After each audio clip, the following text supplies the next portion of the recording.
Good morning everyone. Hope you all are well and safe. So as you remember that we were doing the line-wise explanation of Chapter 8, that is the hat driver. So today we will continue the line-wise explanation of the chapter. So listen it properly. Bill led me into Fritz.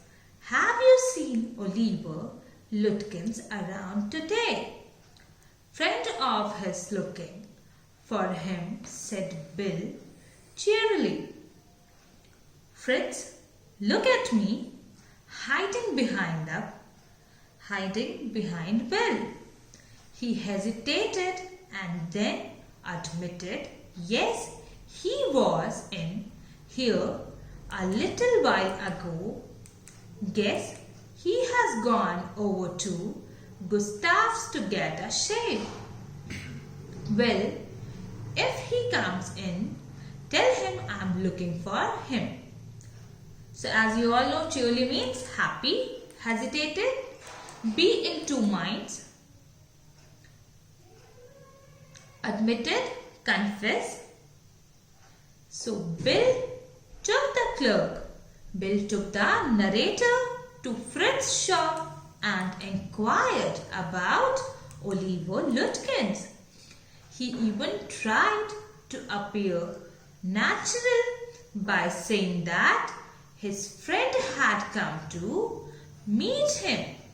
He normally said that his friend had came to meet him. He did this to make Fritz tell the truth about Oliver Lutkins. At first, Fritz was confused, but then he said that Lutkins was there a few hours ago, but he left for Gustav's shop where he had gone for what? He had gone for a shave. After getting the information, Bill asked Fritz to convey a message to Oliver Lutkin that he was looking for him. Who was looking for him? Bill was looking for Oliver Lutkin. We drove to Gustav's barber shop. Again, Bill went in first and I lingered at the door. He asked not only the sweet but two customers if they had seen Lutkins. The sweet had not. He said angrily, I haven't seen him and don't care to. But if you find him, you can just collect that $35 he owes me. One of the customers thought he had seen Lutkins walking down Main Street this side of the hotel. Linger means waited around. Swede, a native or inhabitant of Sweden or a person of Swedish descent. Next, they went to Gustav's shop. Here also, firstly, Bill went inside the shop and the narrator waited outside. They had to face the anger of the hairdresser because Lutkins had not paid his $35. But one of the customers told them that he had seen Lutkins in the main street near the hotel.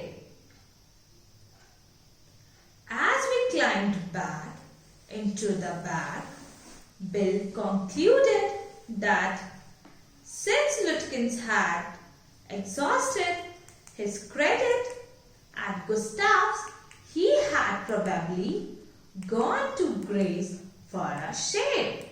At Grace's barber shop, we missed Lutkins by only 5 minutes. he had just left, probably for the pool room. At the pool room, it appeared that he had just bought a pack of cigarettes and gone out. So we pursued him, just behind him, but never catching him.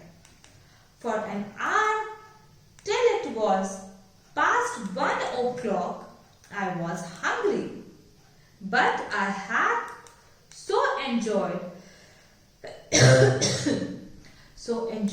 Bill's rough country opinions about his neighbors that I scarcely cared whether I found Lutkins or not. Concluded means draw the judgment. Exhausted, finished.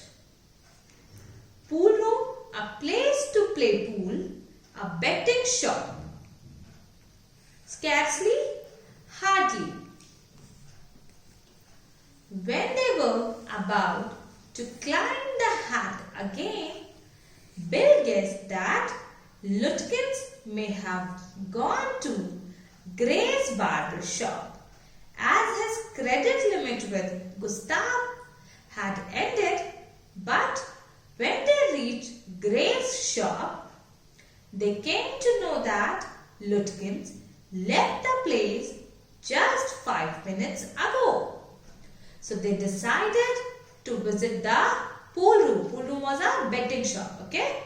So someone told them that he had left after buying cigarettes. So their attempts to catch him were all in vain. Almost an hour had passed.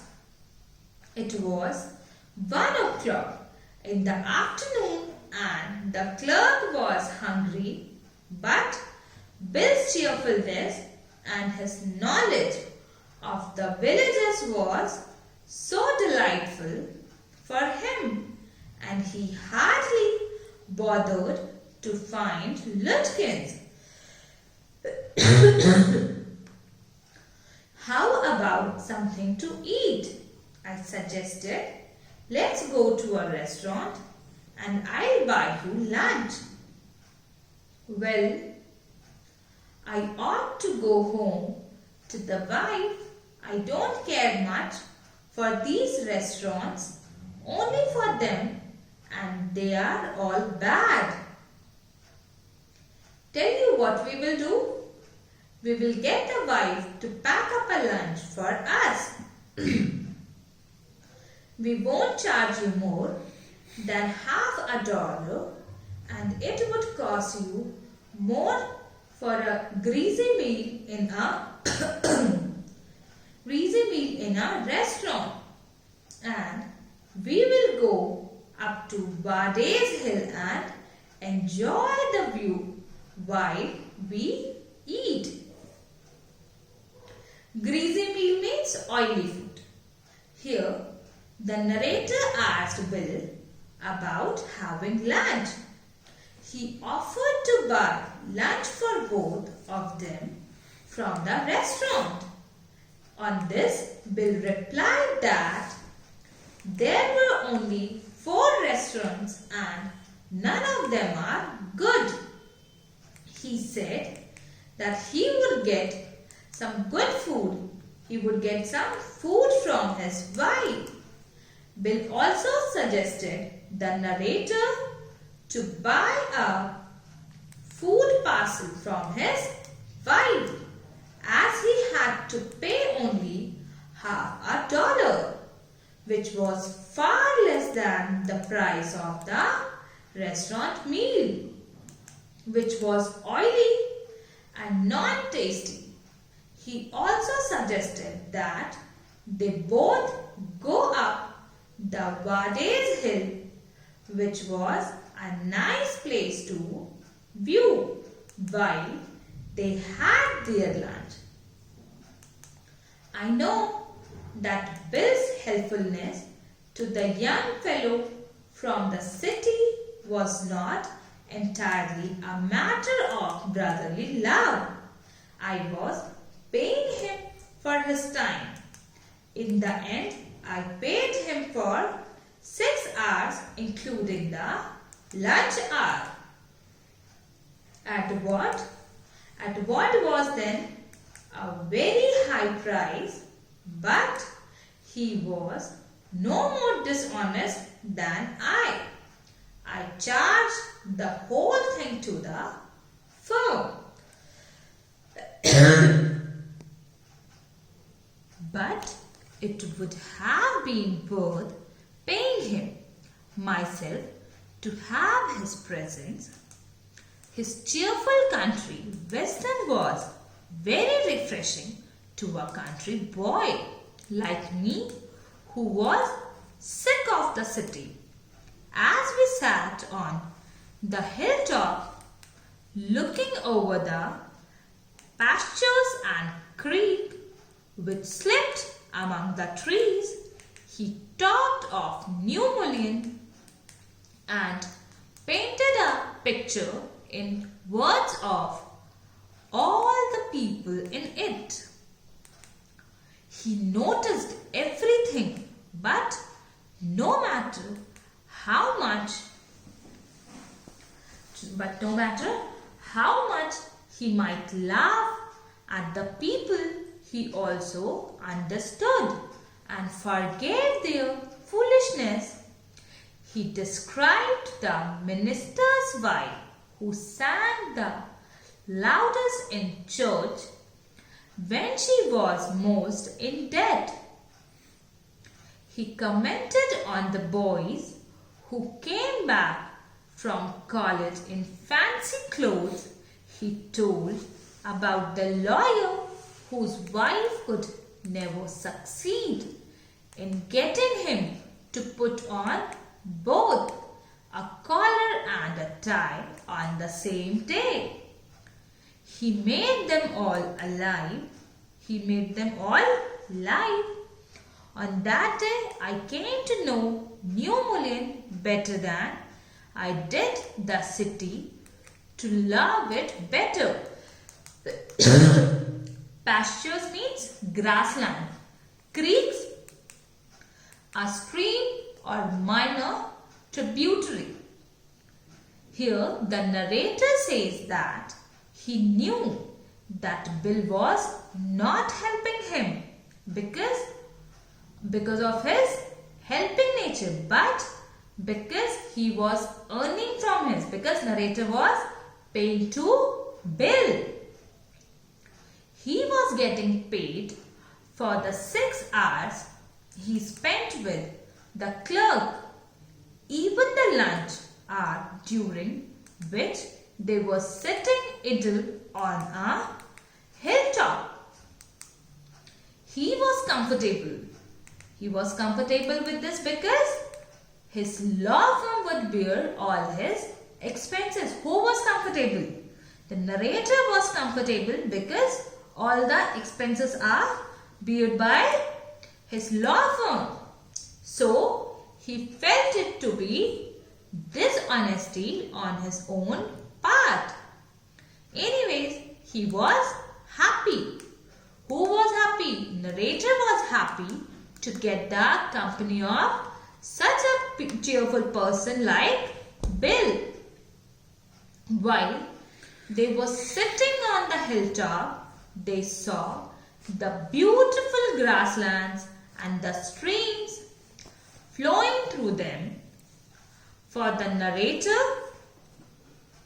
they were very beautiful, as he was also a villager and didn't like the city life much.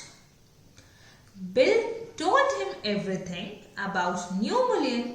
He even explained everything and everyone in such a way that he felt like everything had happened in front of the narrator's eyes. Bill told him about minister's wife who would sing so loudly in church whenever she was under debt. That means liability to pay off of your credit or loans. This means that she prayed to God for her problems. Then there were some college boys who would dress in such a fancy way, and the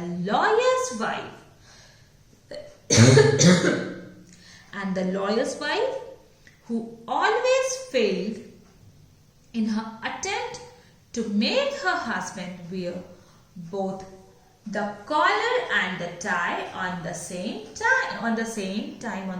day. The narrator says that Bill's knowledge of his village fellows was so good that it made him love the small town of New Mullion. He says that now he knew almost everything about this place where he was not much aware of the city he was living in. Who was not aware of the city? It is talking about the narrator. Bill didn't know about colleges and cities, but he had traveled around a lot of the country and had a lot of jobs. From his adventures, he had brought back a philosophy of simplicity and laughter. He strengthened me. We left that peaceful scene of meadows and woods and resumed our search of Oliver Lutkins. We couldn't find him at last. Bill cornered a friend of Lutkins and made him admit what he guessed. Oliver's gone out to his mother's farm 3 miles north. We drove out there laying plans. Adventures, event or exploit. Philosophy, ideology, beliefs. Meadows, field. Resumed, restart. Cornered, forced into a place or situation. Bill knew nothing about colleges and cities.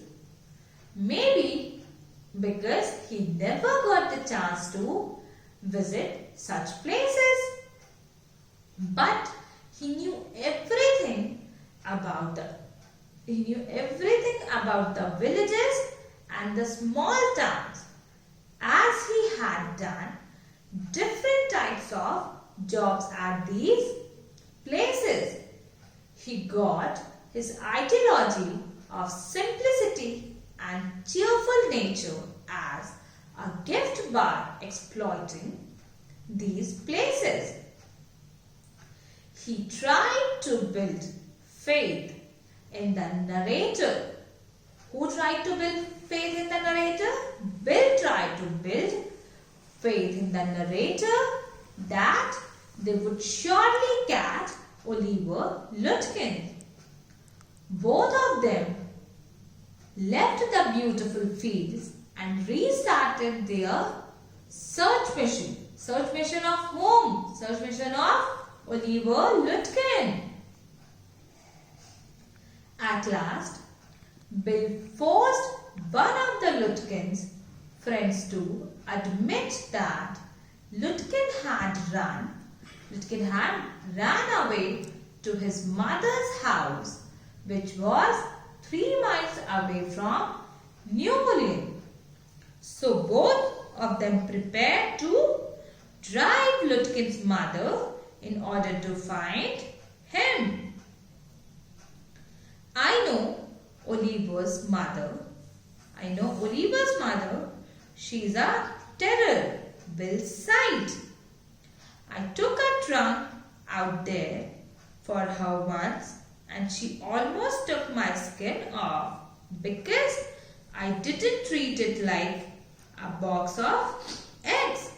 She's about 9 feet tall and 4 feet thick and quick as a cat, and she sure can talk. I'll bet Oliver heard that somebody is chasing him and he has gone on there to hide behind his mother's skirts. Well, we will try her, but you would better let me do it, boy. You may be great at literature and law, but you haven't had real training in swearing. Bill told him that he knew Oliver's mother because once he took the delivery of a trunk for her, she treated him very badly as she was angry.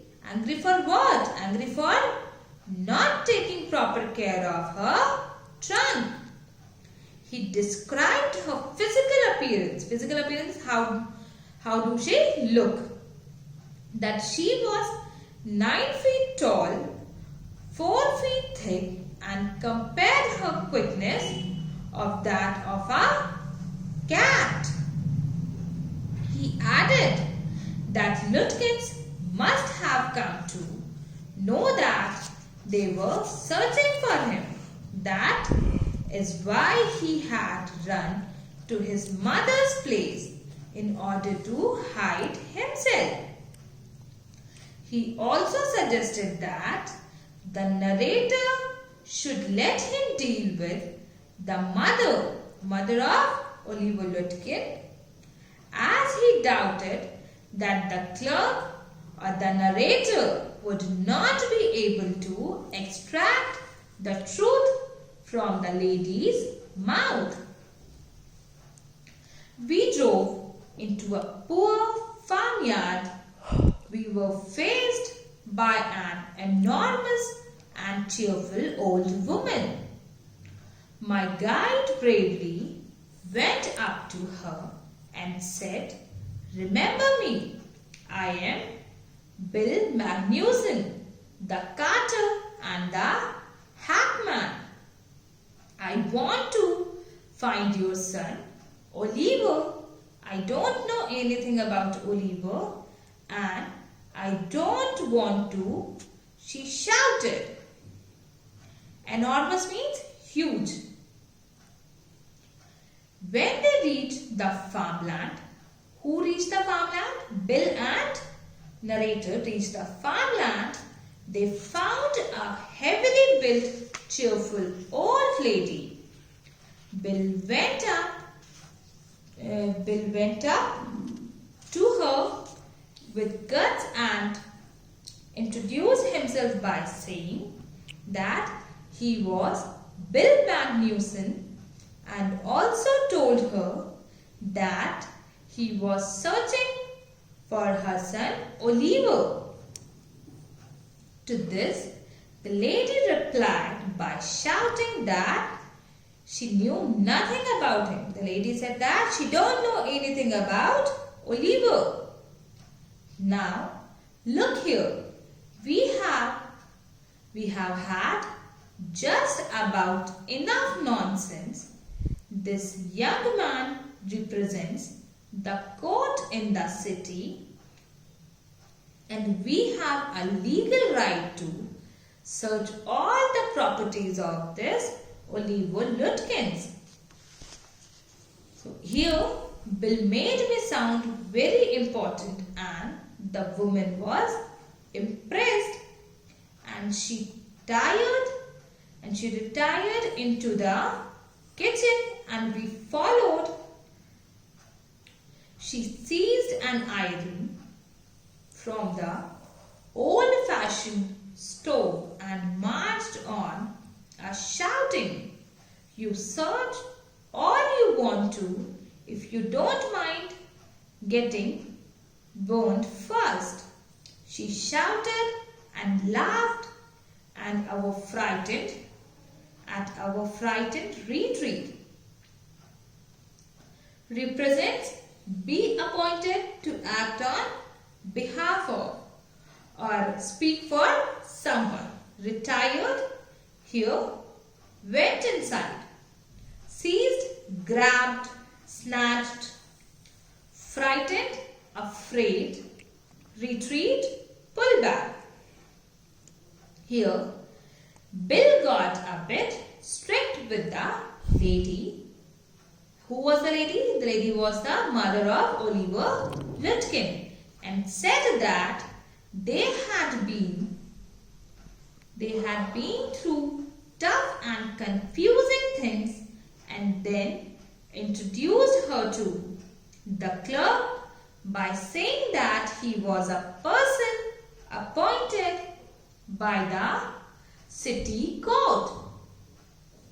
He also said that they had got the legal right to search or to investigate her house to find Oliver Lutkin.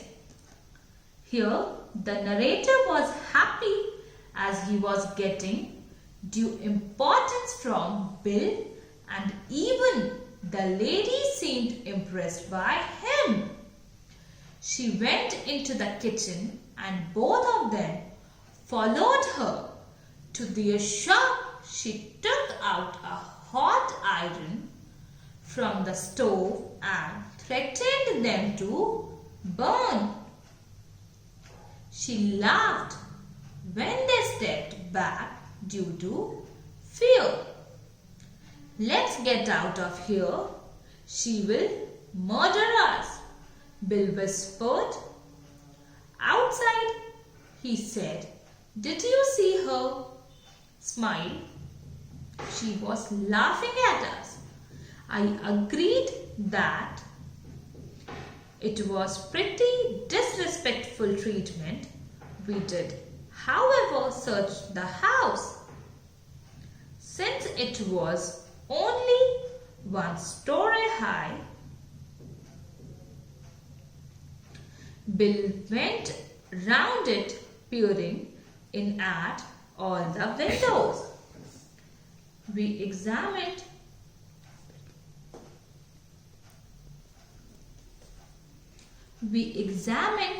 the van and stable. We were reasonably certain that Lutkin's was not there. It was nearly time for me to catch the afternoon train, and Bill drove me to the station. Whispered, murmured, disrespectful, rude. Examined, to look, barn, outhouse or shelter. Stable, a place where horses tied up.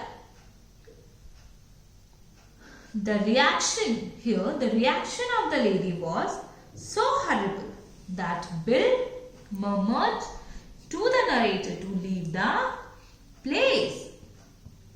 He agreed that the behavior of the woman was very rude, yet they managed to search the whole house, including the outhouse and the stable, a place where horses tied. As it was a single-story building, they managed to search the whole of it and couldn't find Lutkin's. As the narrator was getting late for his train, therefore Bill took him to the station for catching the train.